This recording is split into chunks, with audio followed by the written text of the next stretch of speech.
Well, good evening, and thanks for joining us for KVAL News at 11. I'm Jody Unruh. It's been almost 4 years today since the holiday farm fire devastated the Blue River and Upper McKenzie communities, but the Blue River community remains strong and united. Gold Meadows has the story.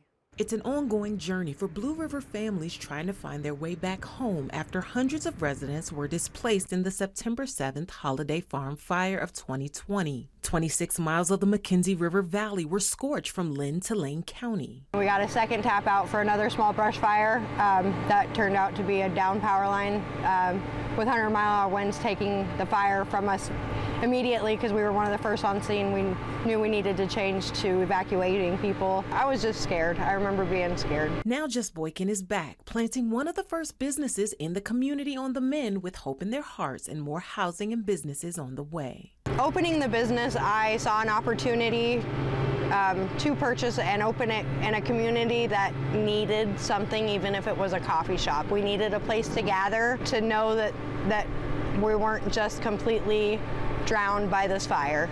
Melanie Stanley lived in Blue River for 4 decades before the fire. And when the first question was asked, "Are you going back?" we all said yes, because this is home. Stanley, a member of the McKenzie Community Land Trust, says the MCLT wants to enable estranged residents to return. The McKenzie Community Land Trust hopes to break ground later this month on 6 new homes built to Firewire standards in the lot beside me. Stanley tells us another development, the Lazy Days project, will have 10 homes delivered this month and another 10 homes by mid-October. More movement is underway. The Orchard McKenzie River Clinic along with the O'Brien Memorial Library are slated to open this fall. Every year they tell me, and they tell most of us, that it's going to get better. And every year I'm like, yes, okay, we're going to get there and it's going to be okay. And what I hope is that at some point, we will all be able to look back in somber remembrance and remember to be prepared. Stanley calls it a labor of love trying to get people to come home. When you've never been through it,